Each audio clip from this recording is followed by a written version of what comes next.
अस्सलाम वालेकुम, welcome to my YouTube channel. आज इस वीडियो में हम एक और पोएम की रीडिंग करने वाले हैं और ये फ़र्स्ट ईयर की न्यू इंग्लिश बुक से ली गई है और ये पोएम नंबर 6 है, the abbot of Canterbury. Abbott एक जो है पादरी को कहा जाता है। पादरी की डिफरेंट कैटेगरीज होती है ना क्रिश्चियंस के अंदर। प्रीस्ट होता है, एबट होता है, पॉप होता है। पॉप जो है हाईएस्ट लेवल होता है इनका, मतलब सबसे आला दर्जे का जो पादरी होता है। तो इनका एक ही पॉप है इस वक्त, जो कि वेटिकन सिटी के अंदर है। वेटिकन सिटी में जो इनकी रिहाइश पजीर है। और कैंटरबरी जो है एक इंग्लैंड का शहर है, सिटी ऑफ इंग्लैंड है। तो यहाँ एबट ऑफ कैंटरबरी का मतलब है कि कैंटरबरी का पादरी, ठीक है। और रीडिंग की तरफ आने से पहले हमारे सामने प्री रीडिंग में एक सेंटेंस लिखा गया है इन्वर्टेड कॉमा के अंदर, that a fool he may learn a wise man wit. Wit कहते हैं अकल को। और नीचे हमारे सामने कुछ टास्क कह रहा है कि predict the theme of the poem after reading the line, कि इसकी थीम जो है उसे प्रिडिक्ट करना है। तो यहाँ एक्चुअली इस लाइन का जो मतलब है, कह रहा है कि a fool can teach a wise man wisdom. एक बेवकूफ़ भी अक्लमंद को कोई अक्लमंदी वाली बात सिखा सकता है, किसी अक्लमंद को भी कोई हिकमत सिखा सकता है। तो बेसिकली आप यह कह सकते हैं कि a fool can teach a wise man, ठीक है। तो अब अपनी पोइट्री की तरफ आ जाते हैं। बेसिकली एबट ऑफ कैंटरबरी जो है एक पोएम, एक बैलड है, जो कि एक लॉन्ग पोएम है और 4 लाइन के स्टेंजास पर मुश्तमिल है, ठीक है। ऑलमोस्ट 108 लाइन्स हैं। तो और स्पेशली इसमें ये चीज़ बड़ी देखने वाली होगी कि इसमें पोइट का नाम नहीं दिया गया। एनोनिमस पोइट हैं, बेनाम पोइट हैं। मैंने गूगल पर भी काफ़ी सर्च किया, लेकिन मोस्टली जो है अननोन पोइट लिखा हुआ आ रहा था। तो हम अपनी पोइट्री की तरफ आ जाते हैं और रीडिंग स्टार्ट करते हैं। The abbot of Canterbury, an ancient story I tell you anon. Anon मतलब वेरी सून। कह रहा है कि कदीम कहानी मैं आपको जल्द ही सुनाऊंगा। Of a notable Prince date was called king John. एक मशहूर शहज़ादे की जिसे किंग जॉन कहा जाता था। And he ruled England with man and with mighty. Man and mighty मतलब ताकत और क़ुव्वत। तो यहाँ कह रहा है और वो इंग्लैंड पर हुक्मरानी करता था ताकत और क़ुव्वत के साथ। For he did great wrong and maintained little right. उसने बहुत जुल्म किए और कम ही अच्छाइयाँ की। And I will tell you I story so merry. Merry मतलब खुशी वाली, शादी वाली नहीं है ये मैरी।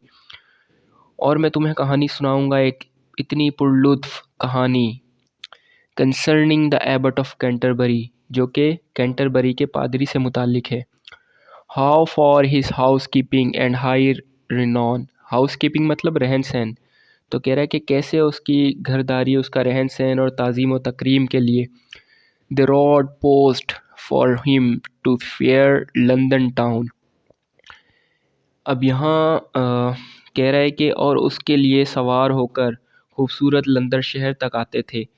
एक्चुअली जो बादशाह होता है वक्त का, उसके पास आना जाना लगा रहता है उसके महल में लोगों का। तो यहाँ उसके लिए कहा जा रहा है कि लोग उसके घरों में आते थे। An 100 man the king did hear से।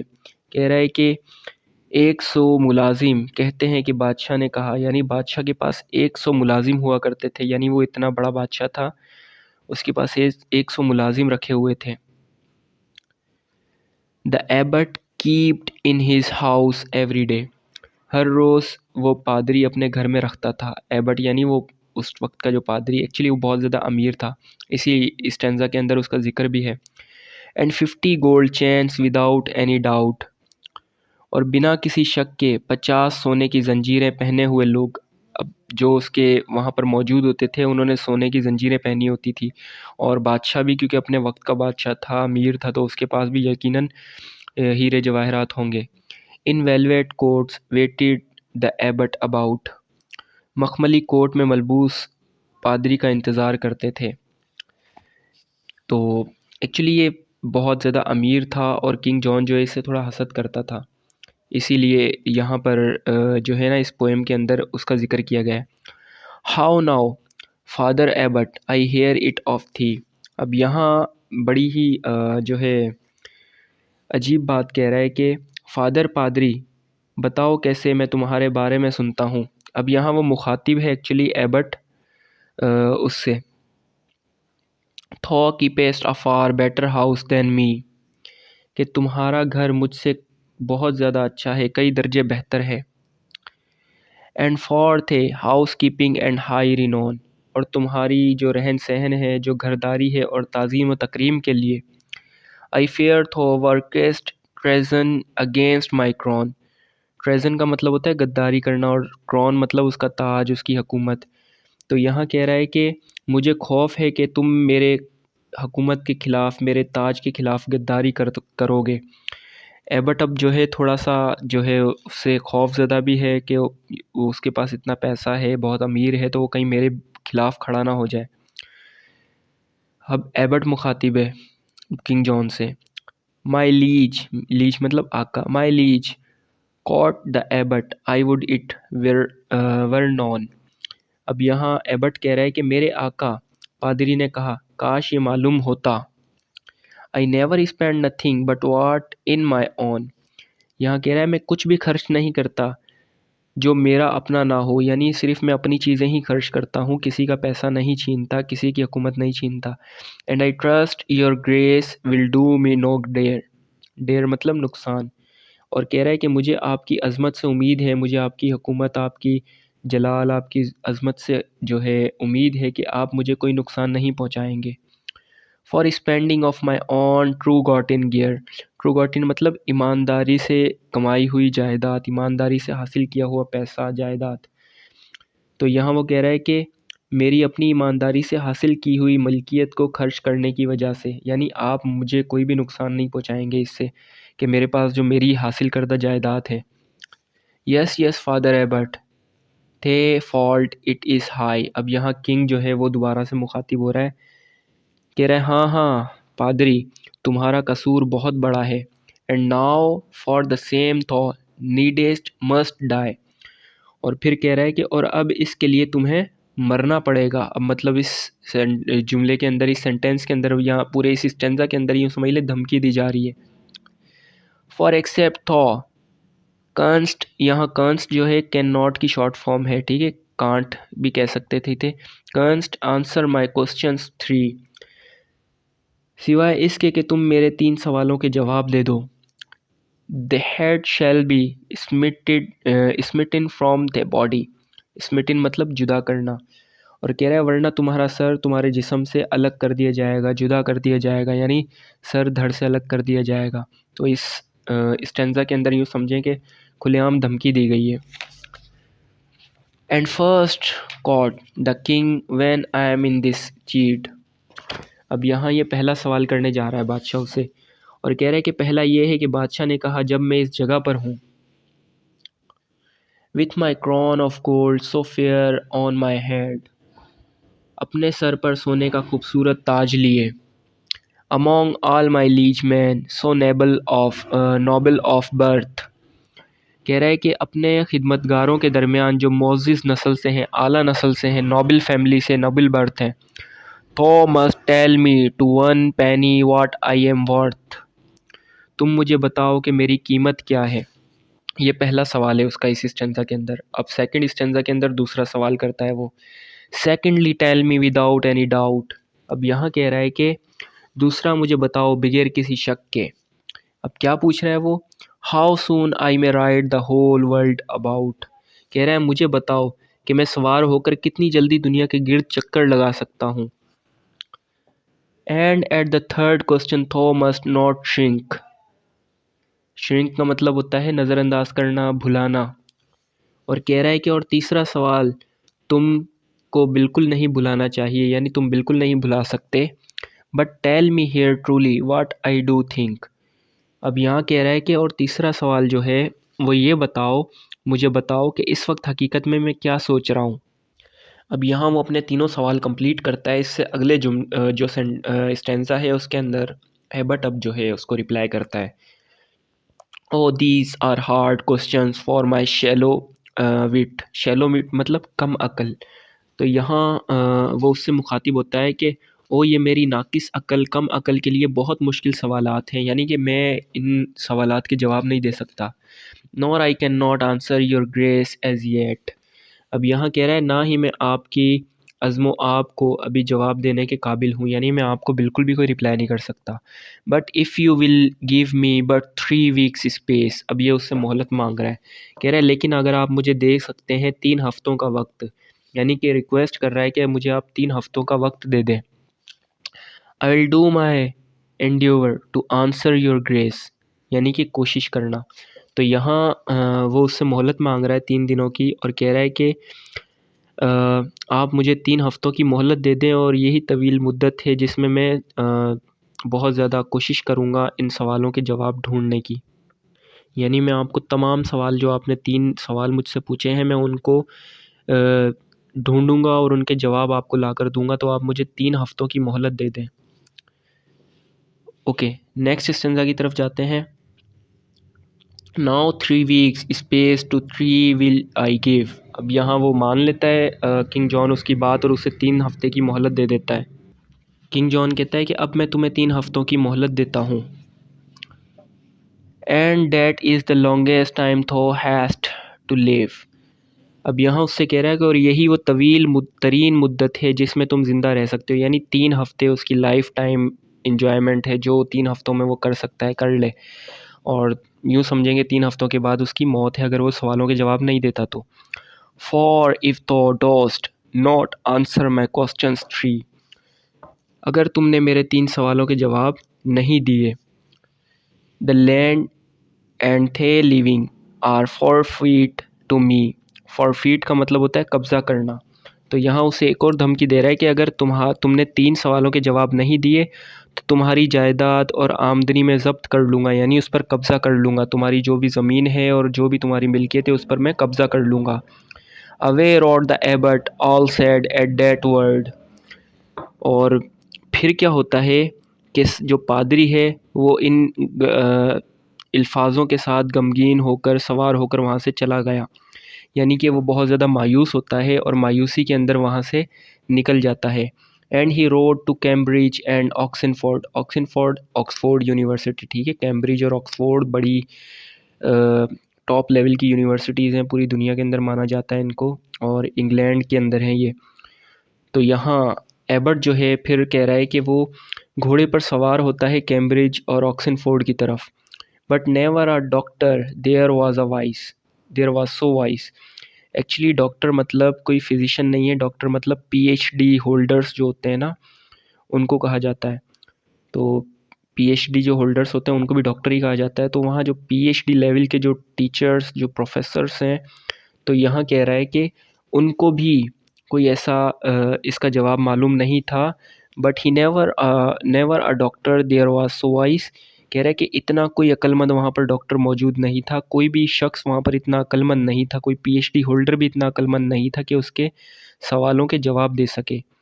That could with his learning and answer device, कि वो उसके इल्म के जवाब दे सकता, यानी उनके सवालों के जवाब दे सकता। Then home rode the abbot of comfort so cold। और फिर वो बेसुकूनी के आलम में अपने घर आता है वो पादरी।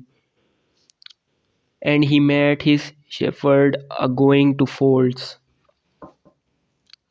और उसे अपना चरवाहा मिला जो भेड़ों के बाड़े की तरफ जा रहा था। How now my lord abbot you are welcome home। मेरे आका पादरी कैसे हैं, आपको घर में खुशामदीद कहता हूँ। What news do you bring us from good King John। आप एक अच्छे बादशाह की कौन सी खबर हमारे लिए लाए हैं, यानी एक अच्छे बादशाह की तरफ से क्या खबर लाए हैं। Sad news shepherd I must give. बुरी खबर ए चरवाहे मैं दूंगा। That I have but 3 days more to live। कि मेरे पास ज़िंदा रहने के लिए सिर्फ 3 दिन है। एक्चुअली यहाँ 3 दिन अब इसलिए कहा जा रहा है क्योंकि मोहलत तो उसे 3 हफ्तों की मिली थी, लेकिन उसने 3 हफ्तों के अंदर तमाम वक्त जो है वो इधर उधर भागने में, उनके सवाल ढूंढने में गुजार दिया और सिर्फ अब 3 दिन बचे थे उसकी डेडलाइन में। और इसीलिए जो 3 दिन बकाया बचे तो अब वो घर की तरफ आया तो फिर शेफर्ड से मिला। For if I do not answer him questions 3।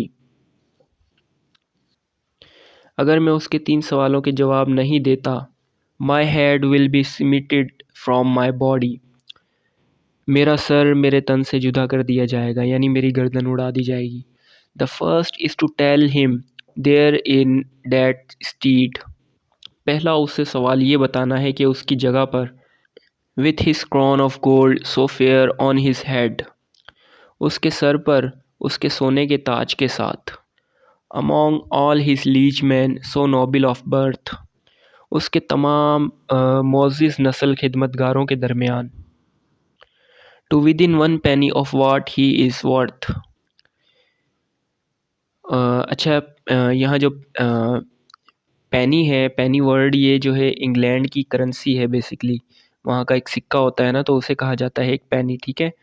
तो यहाँ to within 1 penny of what he is worth, इसका मतलब ये है कि पेनी में उसकी कीमत क्या है, यानी उसकी क्या हैसियत है उस बादशाह की, जो कि उसने पहले सवाल किया था ना, पीछे हमने इस स्टैंज़ा में पढ़ लिया है कि बादशाह ने सवाल किया था उससे पहला सवाल। तो यहीं पर उसी सवाल को रिपीट कर रहा है वो शेफर्ड के सामने कि उसकी क्या कीमत है उसके ताज और उसके मोअज़्ज़िज़ जो नस्ल के खिदमतगार हैं उनके दरमियान। The second to tell him without any doubt, और दूसरा उसे ये बताना है बगैर किसी शक के, how soon he may ride this whole world about, कि वो पूरी दुनिया के गिर्द कितनी जल्दी चक्कर लगा सकता है। And at the third question I must not shrink, और तीसरा सवाल जो कि मैं कभी नहीं भूल सकता, यानी जो मुझे भूलना नहीं चाहिए, to tell him there truly what he does think, उसे ये बताना है हकीकत में कि वो क्या सोचता है। यहाँ वो तीनों सवाल जो है अपने शेफर्ड के सामने, अपने उस चरवाहे के सामने रिपीट कर देता है। Now cheer up sir abbot, did you never hear yet, उससे ये बताता है कि जो उसका शेफर्ड है वो उसे रिप्लाई करता है कि अब खुश हो जाएं मेरे पादरी, क्या तुमने ये नहीं सुना, that a fool he may learn a wise man wit, कि एक अहमक, एक बेवकूफ़ भी एक दानिशमंद, एक अक्लमंद को अक्ल की बात सिखा सकता है। Land me horse and serving man and your apparel, उधार दो मुझे अपना घोड़ा, अपनी खिदमतगार और अपना लिबास, अपैरल यानी जो हुलिया, जो लिबास है वो। And I will ride to London to answer your quarrel, और मैं तुम्हारी परेशानी का जवाब देने सवार होकर लंदन जाता हूँ, यानी लंदन जाऊँगा और उसे रिप्लाई दूंगा इसका। Nay frown not if it hath been told up to me, अच्छा ने मतलब नो, और फ्रॉन मतलब जो माथे पर लकीरें पड़ जाती है, शिकन पड़ जाते हैं ना टेंशन की वजह से, उसे कहते हैं। अब एबर्ट जो है उससे सॉरी जो शेफर्ड है वो अपने एबर्ट से कह रहा होता है कि नहीं, माथे पर बल ना डालो, ये मुझे बताया गया है। I am like your lordship as ever may be, कि मैं आप मोहतरम से बहुत ज़्यादा मुशाबित रखता हूँ, यानी अपने एबर्ट के साथ उसकी शक्ल बहुत ज़्यादा मिलती थी, उसका हुलिया बहुत ज़्यादा मिलता था, तो इसलिए ये भेस बदल कर उस एबर्ट वाला और उस बादशाह के सामने जाना चाहता था और उसके जवाब देना चाहता था।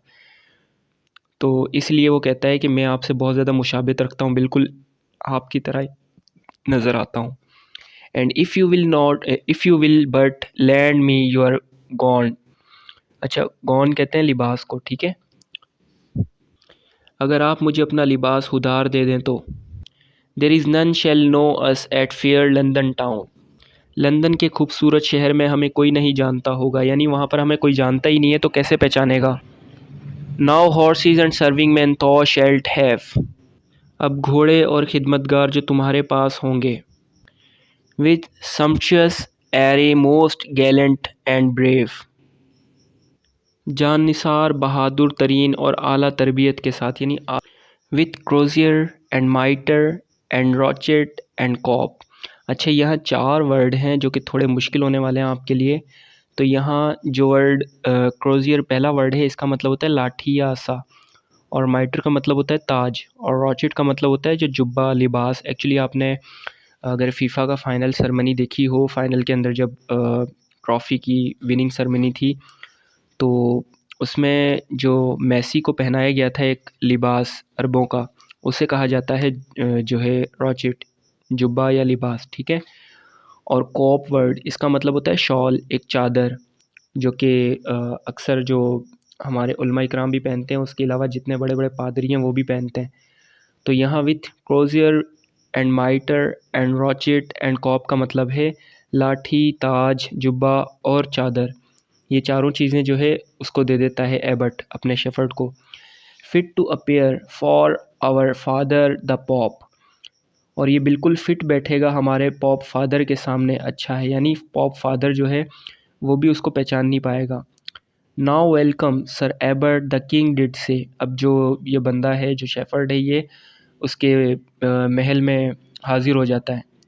तो यहाँ एबर्ट जो है वो खुद तो नहीं है लेकिन शेफर्ड वहाँ पर मौजूद है, लेकिन जो किंग जॉन है वो उसे एबर्ट ही समझ रहा है, तो उसे खुशामदीद कह रहा है अपने महल के अंदर। खुशामदीद मोहतरम पादरी, बादशाह ने कहा। This well thought come back to keep thy day, अच्छा दिस मतलब अच्छा है। तो यहाँ जो एबट है उससे मुखातिब है एक्चुअली जो किंग, ठीक है। वैसे एक्चुअली जो मैं आपको बता चुका हूँ कि वहाँ पर एबट नहीं बल्कि शेफर्ड था, लेकिन शेफर्ड जो है वो एबट बना हुआ है, इसलिए मैं बार बार अब एबट ही कहूँगा। तो जो किंग है वो एबट से मुखातिब है यहाँ पर। वो कह रहा है कि अच्छा हुआ कि तुम इस दिन का वादा निभाते हुए आ गए, यानी तुमने अपना वादा निभाया और आ गए। फॉर एंड इफ़ थो कंस्ट आंसर माई क्वेश्चन थ्री, कंस्ट मतलब कैन नॉट, ठीक है, मैं पहले बता चुका हूँ। अगर तुम तीनों सवालों के जवाब दे देते हो, थे life and thy living both saved shall be, तुम्हारी ज़िंदगी और तुम्हारी दौलत, यानी तुम्हारी ज़मीन, तुम्हारी ज़िंदगी, तुम्हारी दौलत सब बच जाएगी। And first we thou seest me here in this steed, पहले तुम मुझे यहाँ इस जगह पर देख रहे हो। With my crown of gold so fair on my head, मेरे सर पर मेरे सोने के खूबसूरत ताज के साथ। Among all my liege men so noble of birth, मेरे सारे मोअज़्ज़िज़ नस्ल खिदमतगारों के दरमियान। Tell me to one penny what I am worth, मुझे बताओ कि एक पेनी में मेरी क्या कीमत है, यानी एक पेनी जोड़कर मेरी क्या कीमत बनती है। अब जो शेफर्ड है एक्चुअली जो एबर्ट बना हुआ है वो जवाब देता है। For 30 pence our saviour was sold,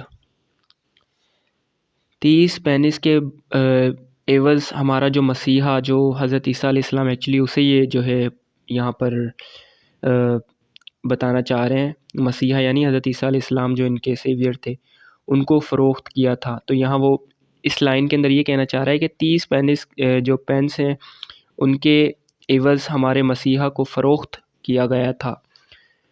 among the false Jews as I have been told, झूठे यहूदियों के दरमियान जैसा कि मुझे बताया गया है। And 29 is the worth of thee, तो आपकी कीमत 29 पेनिस है। For I think thought one penny worse than he, मेरे ख़्याल में एक पेनी उन हज़रत ईसा से कम है, यानी उन मसीहा, उन हज़रत ईसा में हज़रत ईसा वर्ड इसीलिए यूज़ कर रहा हूँ, क्रिश्चियंस जो है उन्हीं को अपना गॉड मानते हैं, एक्चुअली सॉरी गॉड का बेटा मानते हैं, तो उनका थोड़ा सा बिलीफ़ अलग है। तो हम मुस्लिम्स हैं, हमारा बिलीफ़ तो ये है कि वो एक पैगंबर थे, ठीक है, वो एक नबी थे और उन पर बाइबल उतारी गई थी अल्लाह ताला की तरफ से, और क़यामत से पहले वो दोबारा आएंगे, लेकिन इनका बिलीफ़ थोड़ा अलग है। तो वो ये कहते हैं कि हज़रत ईसा अलैहिस्सलाम जो हैं उनको सूली पर लटका दिया गया था, और भी डिफरेंट इनके अंदर बिलीव्स हैं, तो हमारा वो ईमान नहीं है। लेकिन यहाँ ये कह रहे हैं कि यहूदियों ने उनको धोखा दिया था और उनको फ़रोख्त कर दिया था, तो उनकी कीमत जो थी वो 29 पेनिस थी, ठीक है। और यहाँ कह रहा है कि मेरे ख़्याल में आप एक पेनिस हज़रत ईसा से कम है, यानी आपकी जो वैल्यू है वो एक पेनी कम है। यहाँ इस स्टैंज़ा में ये बात क्यों की गई कि हज़रत ईसा से आप जो है एक पेनी कम है, आपकी जो कीमत होगी वो 29 पेनी होगी, और हज़रत ईसा जो थे वो 30 पेनी उनकी जो एक कीमत थी। तो यहाँ ये बात इसलिए की गई क्योंकि उस वक्त जब हज़रत ईसा अलैहिस्सलाम को सूली पर लटकाने के लिए जो उस वक्त के जो उनके मज़हब के मुखालिफ थे, ईसाईयत के ख़िलाफ़ जो लोग थे, यहूदी स्पेशली, वो हज़रत ईसा अलैहिस्सलाम को नाउज़ुबिल्लाह कत्ल करने के इरादे से जो है उनका पीछा कर रहे थे। तो हज़रत ईसा अलैहिस्सलाम उनसे छुपने की कोशिश कर रहे थे। तो उसी वक्त एक उनमें से यहूदी था जिसका नाम था जुडान। उसने बता दिया था उन लोगों को राज़ कि वो कहाँ छुपे हैं। तो यहाँ जो जुडान यहूदी था उसने कुछ पैसे लिए थे उनसे, और वो कहा जाता है कि उस वक्त कोई 30 अशरफियाँ या कुछ ऐसे 30 अशरफियाँ शायद ली गई थी, और उसके एवज़ उसने जो है राज़ बताया था। सही तो मुझे वाक़या याद नहीं है, लेकिन कुछ सुनी सुनाई बातें हैं। इसका हकीकत से कितना ताल्लुक़ है मुझे खुद भी नहीं पता, लेकिन आप एटलीस्ट इसे कन्फर्म ज़रूर कीजिएगा। मैं नहीं चाहता कि कोई भी ऐसी बात जो कि आधी अधूरी हो आगे तक फैले। जस्ट मैं आपको थोड़ा-सा इसका बता रहा हूँ कि इस स्टेंज़ा के अंदर जो इस वाक़ये को थोड़ा-सा उसका बैकग्राउंड बताया गया है, थोड़ा-सा उस वाक़ये को डिस्कस किया गया है, वो इसीलिए क्योंकि उस वक्त एक यहूदी था जिसने ये राज़ बताया, और उसे इस राज़ बताने के बदले 30 जो अशरफियाँ हैं वो मिली थी। उस वक्त कोई सिक्के होते थे या अशरफियाँ होती थी, जो करेंसी होती थी, वो मिली थी। तो यहाँ जो शेफ़र्ड है जो कि एबट बनकर आया है, वो कहता है कि आपकी कीमत जो है 29 पेनिस होगी, और आप यकीनन उससे 1 पेनी कम है, क्योंकि उनकी पेनी जो थी वो 30 पेंसेस थी उनकी कीमत। नेक्स्ट स्टेंज़ा की तरफ आते हैं। The king he laughed and swore by saint Bittel. Saint Bittel कोई उस वक्त के बहुत बड़े कोई बाबा वगैरह थे, या कोई उनके यूँ समझ लें कि खुदा थे। तो उसकी वो कसम खाकर कहता है, किंग जो बादशाह है वो हंसता है और सेंट बिटल की कसम खाता है। I did not think I had been worth so little. मैंने कभी भी नहीं सोचा था कि मेरी कीमत इतनी कम है। Now secondly tell me without any doubt. और अब दूसरा मुझे ये बताओ बगैर किसी शक के। How soon I may ride this वो होल वर्ल्ड अबाउट। कितना जल्दी मैं दुनिया के गिर्द सवार होकर पूरा चक्कर लगा सकता हूँ, यानी पूरी दुनिया का चक्कर लगा सकता हूँ। You must rise with the sun and ride with the same. आप सूरज के साथ उठें और उसी के साथ सफ़र करें, यानी सूरज के साथ साथ चलते रहें। Until the next morning he riseth again. जब तक कि वो अगली सुबह दोबारा तुलू ना हो जाए, यानी उसके तुलू होने से गुरूब होने तक और दोबारा उसके तुलू होने तक आप उसके साथ चलें। And then your face need not make any doubt. और फिर आपकी अज़्मो आपको कोई शक नहीं होगा। But in 24 hours you ride it about. और कि आपको सफ़र करने में 24 घंटे लगेंगे, यानी 24 घंटे में आप पूरी दुनिया का सफ़र कर लेंगे। The king he laughed and swore by saint John. अब ये दूसरे सेंट जॉन की कसम खाता है। बादशाह फिर से हंसता है और सेंट जॉन की कसम खाता है। I did not think it could be done so soon. मैं नहीं सोचता कि ये इतनी जल्दी हो सकता है। Now from the third question थो मस्ट नॉट श्रिंक। और अब तीसरा सवाल जो तुम कुछ नहीं करोगे, यानी तुम भूल नहीं सकते, जिसे झुटला नहीं सकते, जिसका इनकार नहीं कर सकते। But tell me here truly what I do think. अब मुझे बताओ इस वक्त मैं क्या सोच रहा हूँ। Yes that shall I do and make your grace merry. हाँ मैं ये करूँगा और आपकी अज़्मो आपको खुश करूँगा। You think I am the abbot of Canterbury.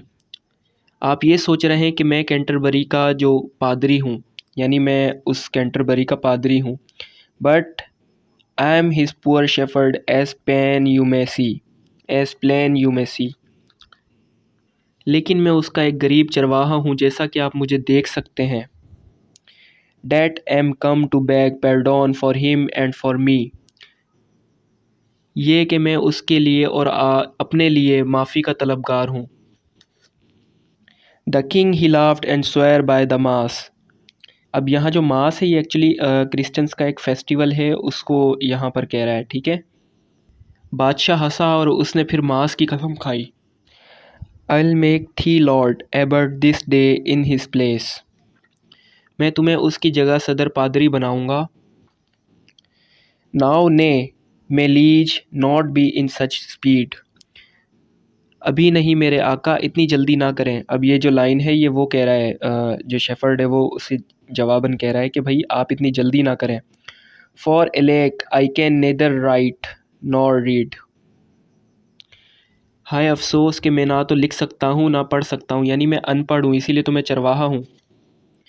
For noble a week then I will give thee. फिर 4 मोअज़्ज़िज़ दरबारियों का मुआवजा मैं तुम्हें दूंगा। For this merry jest thou hast show unto me.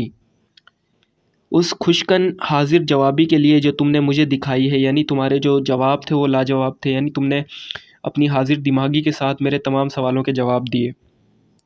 And tell the old abbot when thou comest home. और जब तुम घर जाओ तो उस बूढ़े पादरी को बता देना। Thou hast brought him a pardon from good King John. तुम एक नेक बादशाह से उसके लिए माफ़ीनामा लाए हो। अब यहाँ ये जो पोएम है वो एंड होती है। इस पोएम के अंदर बेसिकली एक किंग है जो कि किंग जॉन है, और वो लंदन के अंदर होता है, और जो कि एबट है वो कैंटरबरी का एक पादरी है और बड़ा अमीर तरीन इंसान है। किंग जॉन जो है उसकी हसद से जलता है। कुछ लोग उसे आकर बताते हैं उसके दरबारी के भाई वहाँ पर एक आदमी रहता है और उसके पास आना जाना है लोगों का, और भाई वो बड़े ज़ेवरात पहनता है। लोग जो उसके पास आते हैं तो उन्होंने बड़ी जो है मखमली लिबास पहने होते हैं, सोने की चेनें पहनी होती हैं, और उसके दरबार में 100 लोग होते हैं। तो बादशाह थोड़ा सा हसद करता है और एबट को अपने दरबार में बुलवाता है और उससे कहता है कि भाई मुझे ख़तरा है, तुम मेरे ख़िलाफ़ खड़े हो जाओगे, मेरे ख़िलाफ़ बगावत करोगे। तो ये कहता है कि नहीं, मैं ऐसा नहीं करूँगा। तो फिर जो किंग जॉन है वो इससे 3 सवाल पूछता है और कहता है कि भाई अगर तुमने मेरे 3 सवालों के जवाब नहीं दिए तो तुम्हारी गर्दन काट दी जाएगी। और इन 3 सवालों के जवाब के लिए एबट जो है वो उस वक्त जवाब नहीं दे सकता और ख़ुद को इतना काबिल नहीं समझता, तो वो 3 हफ़्तों की मोहलत मांग लेता है। अब वो 3 हफ़्ते जो है उनमें से सिर्फ 3 दिन छोड़ता है, बाकी तकरीबन जो टाइम है वो वेस्ट कर देता है इधर उधर घूमने पे, बड़ी बड़ी यूनिवर्सिटी में जाने में, स्पेशली जो ऑक्सफोर्ड और कैम्ब्रिज का, हार्वर्ड का नाम लिया गया है। तो ये बड़ी जानी मानी यूनिवर्सिटियाँ हैं, वहाँ पर ये जाता है और बड़े बड़े जो पीएचडी होल्डर्स होते हैं उनसे पूछता है, लेकिन कोई भी इसे जवाब नहीं दे सकते, कोई भी इसे जो तसल्ली बख्श आंसर है वो नहीं बता पाते उन सवालों के, क्वेश्चंस के। तो फिर ये अपने शेफर्ड के पास जाता है थोड़ा मायूस होकर, और फिर शेफर्ड कहता है कि ऐसी कोई बात नहीं है, मैं भी एक जो है भले ही बेवकूफ़ हूँ लेकिन मैं अक्लमंद इंसान को हाजिर दिमागी से जवाब दे सकता हूँ। और फिर एबट की जगह पर शेफर्ड जाता है उसके जो लिबास वगैरह पहनकर, बिल्कुल उसके जैसा बनकर, और उसके तीनों सवालों के जवाब किंग जॉन को देता है और किंग जॉन खुश होकर दोनों को माफ़ कर देता है। तो यहाँ स्टोरी एंड होती है। आई होप कि रीडिंग आपको समझ में आई होगी। Thank you. अल्लाह हाफ़िज़।